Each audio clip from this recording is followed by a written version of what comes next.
And on the screen, you can see how we ended up deploying, which I'll blow up a little bit for you all. This is from Mike's point of view, Empire at the bottom, my Lizardmen at the top.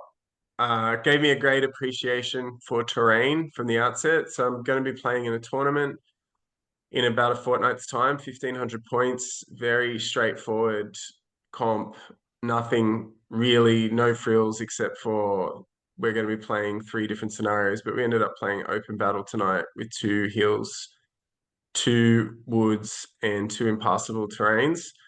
So for me, straight away, it just gave me an appreciation. I think sometimes like this is the best shot that you have of the battle before it all starts. And there's a lot of potential. I've got the skinks that have vanguarded up a little bit, but otherwise, I had to make some decisions about potentially getting hit twice with 1 cannonball. So in hindsight, I probably should have put the Steggert on the left side as well, but spent some time just thinking about having 2 large monsters together. On top of that, the Slan's off to the right because for me, the thing that I thought I could deal with, which we'll get to later, was the Slan versus his general, and wanted to be able to make a beeline for that if I was given an opportunity. So overall, I guess the first turn we'll get to in a second, but how did you feel, Mike, after deployment?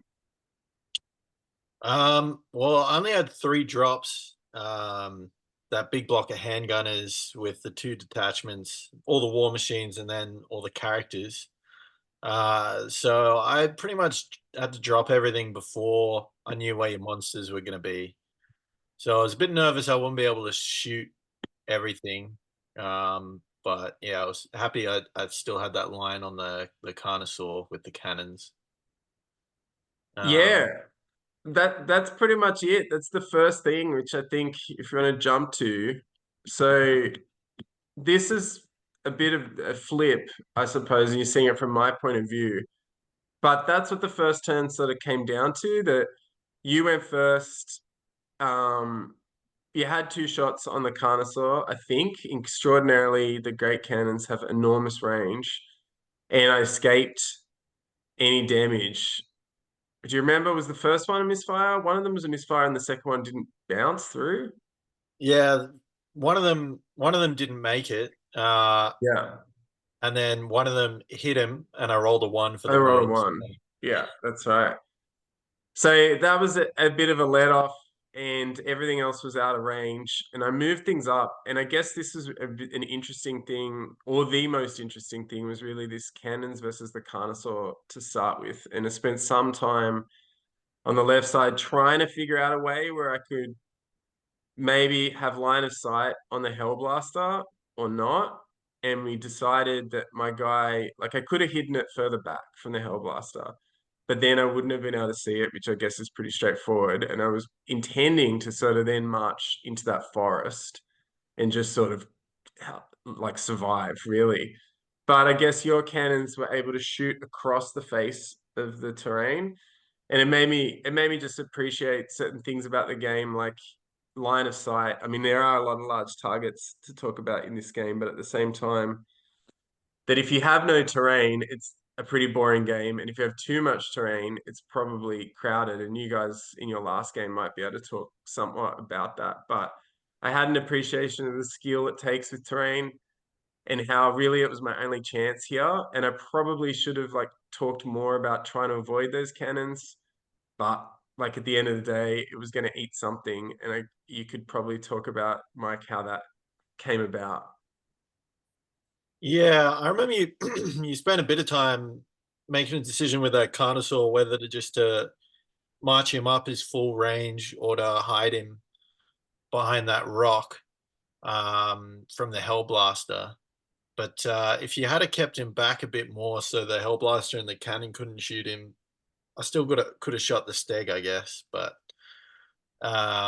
yeah, I ended up being able to shoot that Carnosaur with the cannons, which killed him in that second turn, which was pretty So, huge for the game because one more turn, if he had gotten into the Hellblaster, probably would have wrecked that whole flank for Is me. that so that Carnosaur is not protected by, because from this angle, It looks like it would be out of line of sight of the cannons over to this right. Is that impassable in the middle left and not blocking line of sight of both cannons? No, so you can see the front of his base when you get down to eye level. The front of his base is poking out. Yeah, that rock that he's next to is sort of not completely touching the ground. Right. Uh, So I think that's what like it's stress how you can't like if this was like a super competitive environment, I reckon you'd have to put bases on the terrain as well, to mhm. tell you the truth. However, like as if you I don't know if you can ever get to that point. I definitely didn't. I spent a lot of time talking to Mike about am I out of line of sight of the Hellblaster? Like we spent maybe 5 minutes lining this up and then I just decided to go for it and think, well, if I can eat the Hellblaster the Stegodon will survive, or I actually think I can just eat the Hellblaster with 6 wounds. So I didn't talk about the cannons, and I should have.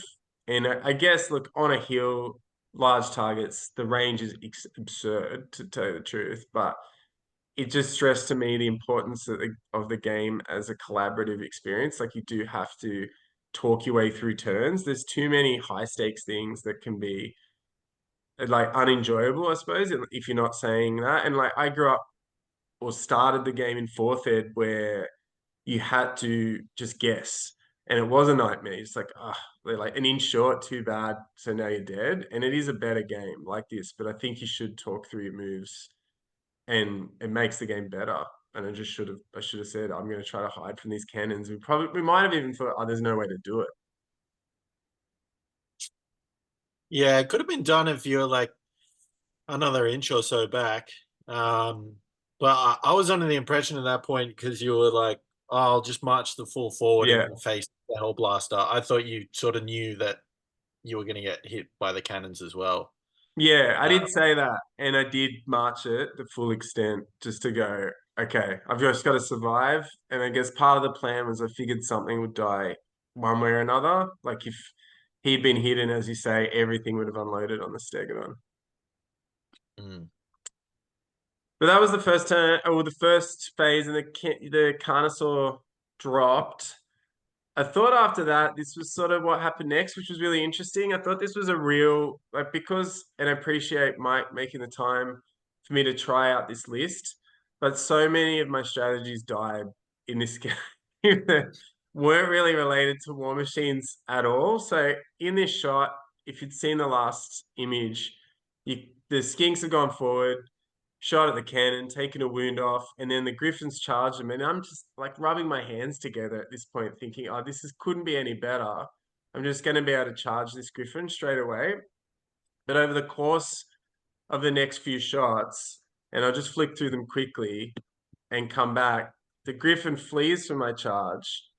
And then I'll leave this one for later too. And then rallies, marches into the middle, and also with a little bit not a free pivot, like with the extra wheel based on the mark, turns to face this side. So coming back, I just wanted to go through this sort of phase, Mike, with you and like how it works for you because I came in with this slan, like this ghost slan, and the ethereal is amazing. It has been amazing consistently. I think even if people have stuff to deal with it, what they're going to have like 25% of the army can deal with it. It's such a critical piece for the Lizardmen with its leadership as well that I think I'm just locked into taking ethereal, one of the two ways to do it. But I had it here ready to go. I had the sword. I had the spells working. I thought I'd made a mistake not marching it up, which was probably in hindsight how I'd go again. I just go full ball at the cannons with the Slan, who ended up eating them all at the end. But here I got the charge well within range, and honestly, it was madness. He just slipped away and then destroyed the rest of my army while my guy had to take a right turn and save some face. Yeah, I mean, at this point, when I charged the Skinks, um, like I had no magical attacks in my army at all to kill the Slan. So my bigger concern was just charging the Skinks because they were very close to the cannons and could have charged them next turn.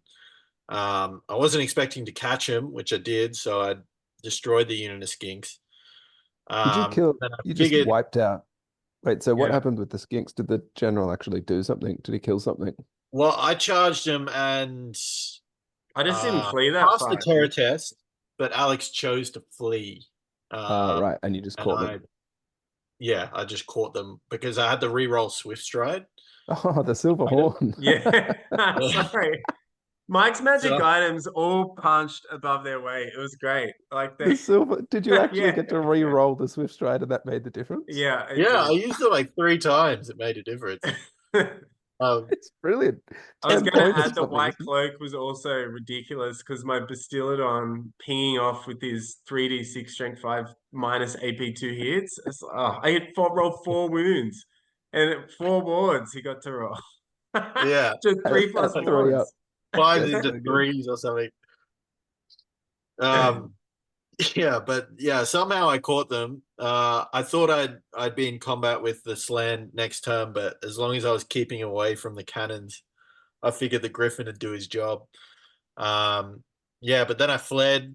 He didn't catch me because he doesn't have Swift Stride, and yeah, as Alex said, just got managed to rally, and then I guess with March with Fly 9, even with the -1 getting into those trees, had plenty of movement left to wheel to turn as well with like the small base size.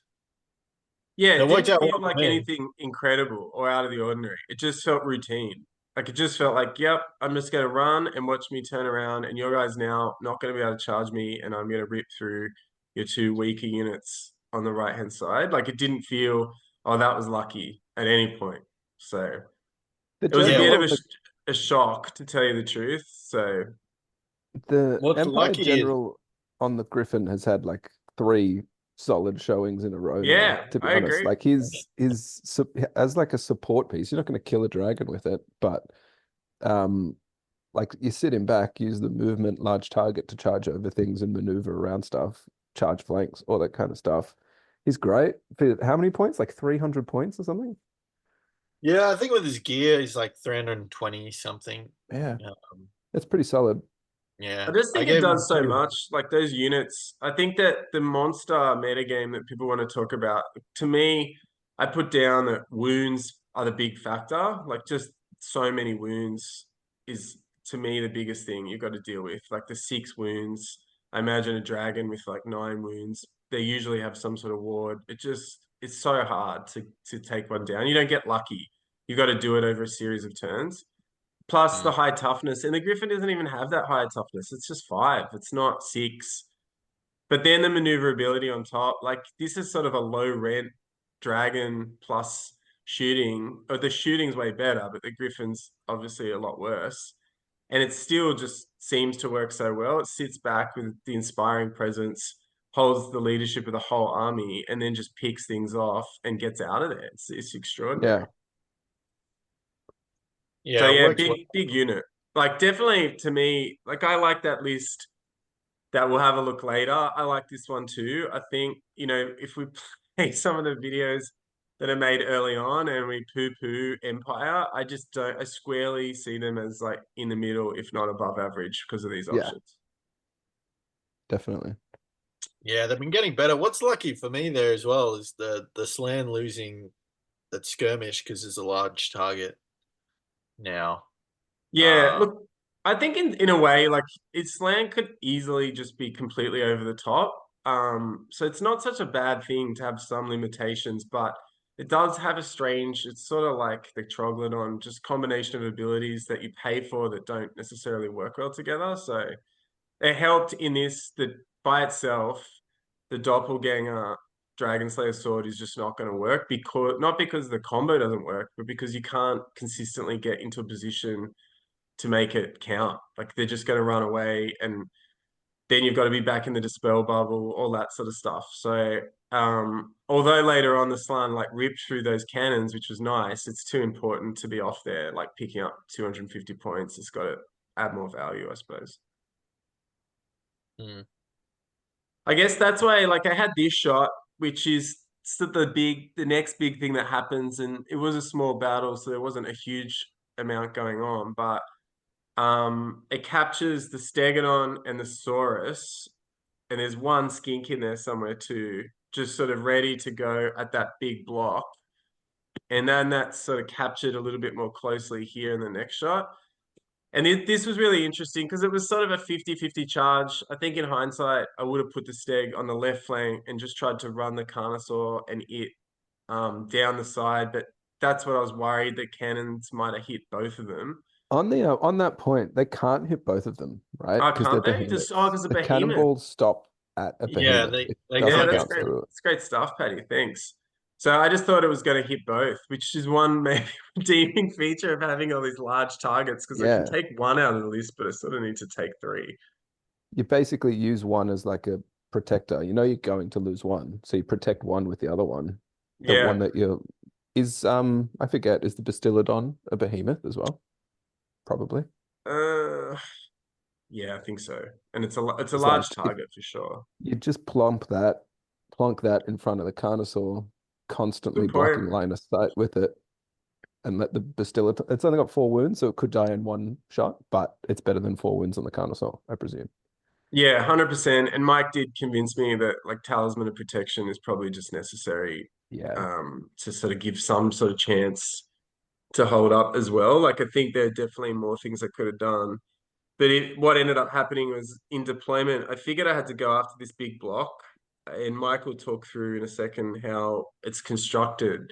And I thought my Stegonon was the only real chance of even if it, so if it gets in, it does a crap load of specialized attacks or different types of attacks, but also it's stubborn, so it might not run the first time.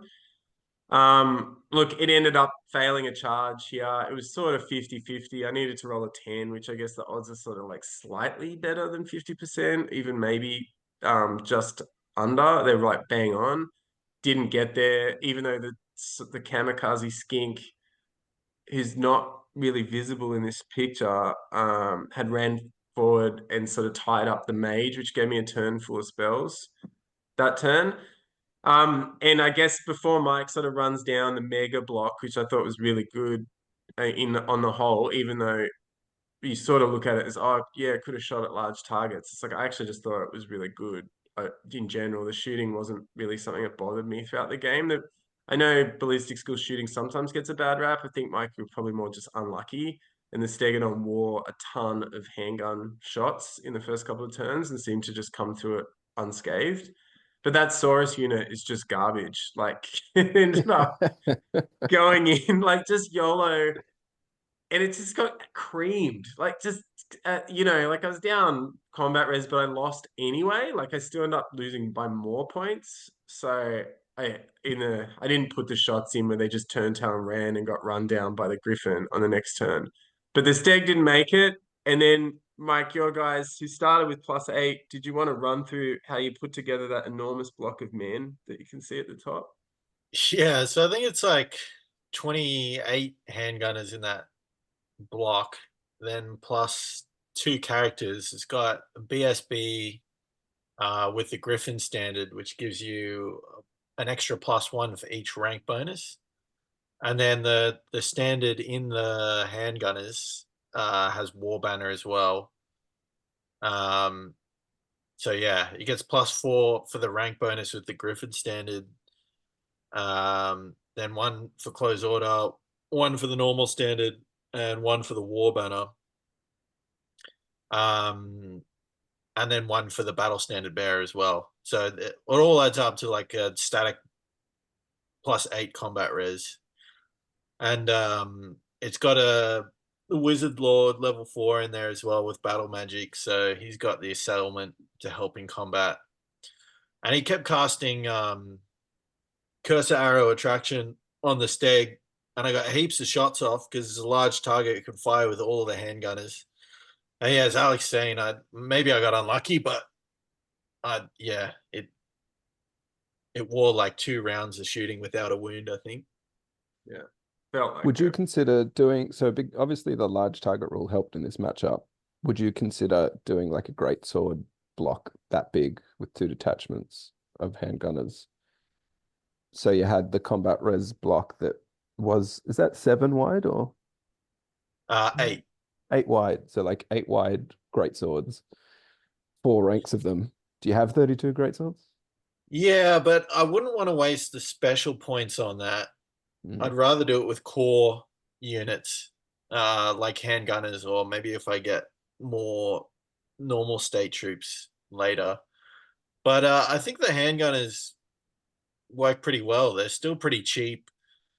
Um, most armies are going to have at least one large target you can shoot at, but otherwise it's more for the rank bonus than the actual shots anyway. So That's what I Oh, thought. Like facing it down, the shots were just this gravy on top, and I think spears or halberds or whatever, it's just like who cares? Like it's just the res, and that sort of res is going to be able to knock out a dragon on a challenge. And yeah, the attacks are just so ineffective. Like you know, 25% of them. Well, like if you're going 4+, 4+, 4+ or something, it's still rubbish. Like you're not going to kill anything. So Mm. the res is just amazing. And I think that's sort of like the future of infantry at the moment. Like I feel like heavy infantry seems across the board just awful because it costs too much because you can only really pay for the res. Everything else is too fast for you. Everything else is doing more. Or like that little maneuver with the general, like skirmishers are slipping past you. The cheaper points are adding a rank bonus, and everything else has swift stride and is gunning you down. Like I'm really interested to see how they handle this. I think that type of infantry block is the default, and maybe you can only afford to take one. And the stand and shoot worked well on it as well. It's probably more effective than having spears anyway.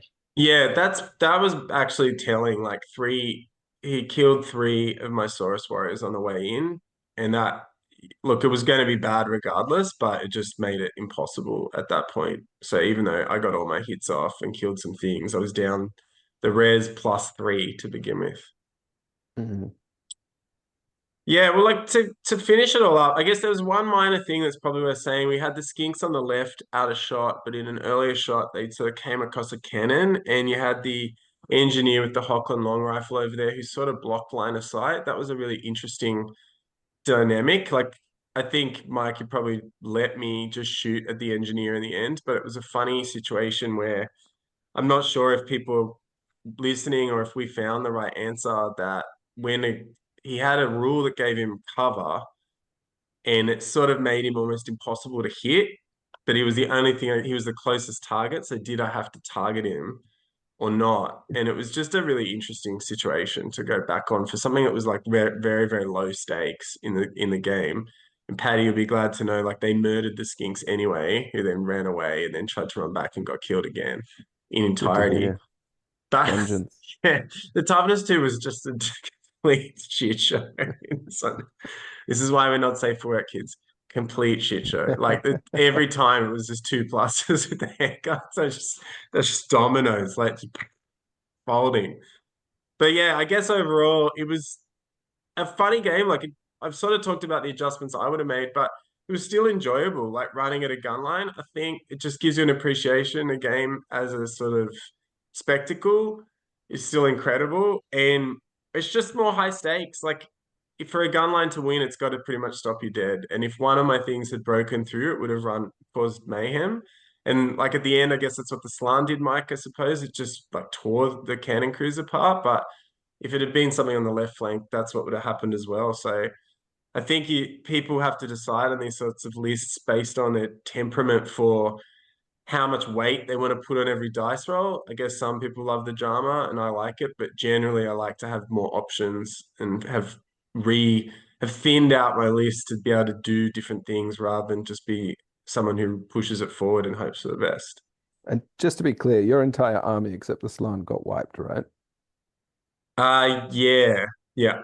Yeah, that's pretty Yeah. rough. Yeah.